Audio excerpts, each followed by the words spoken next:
আমরা মেয়েরা হয়তো মুখে খুব একটা বলি না, কিন্তু খুব কাছের মানুষটা যখন হঠাৎ করে একটু যত্ন করে তখন মনের ভিতর থেকে আলাদাই একটা ভালো লাগা কাজ করে। Welcome to Pompi Tux, real life real feelings.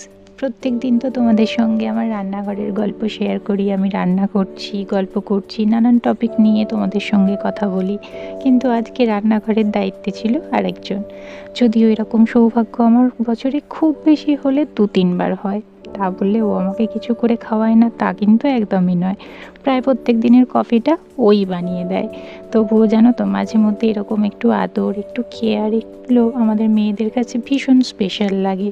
বাইরে গিয়ে খাওয়া বা দামি কিছু পাওয়ার থেকেও দিনের শেষে খুব কাছের মানুষটা যদি বলে আজ তুমি বসো আমি করছি, এই কথাটার মধ্যেই যেন অন্যরকম একটা শান্তি লুকিয়ে থাকে। সেদিন সন্ধ্যাবেলা জানো তো, আমার কিছু করতে একদম ইচ্ছে করছিল না, খিদেও পেয়ে গিয়েছিল। তাই ওকে বলেছিলাম আজ তুমি কিছু করে খাওয়াও। তারপরও ফ্রিজ থেকে ফ্রেঞ্চ ফ্রাইজের প্যাকেটটা বের করে ফ্রাইজ ভাজছিল। এই কাজগুলোও কোনো দিন করেনি, তাও শুধু আমার জন্য করছে। আর সত্যি বলছি, ছোট ছোট এফোর্টগুলোই আমাদের মেয়েদের কাছে অনেক বড় ব্যাপার হয়ে যায়। আর আমি ওদিকে ওর সঙ্গে কফি বানাচ্ছিলাম। এইরকম করে দুজনে মিলে ছোট ছোট কাজগুলো ভাগ করে নিলে সংসারটাও কোথাও যেন অনেক হালকা লাগে। কারণ একটা সম্পর্কে শুধু ভালোবাসা থাকলেই হয় না, একটু কেয়ার, একটু বোঝাপড়া আর আমি আছি, এই ফিলিংটাও খুব দরকার।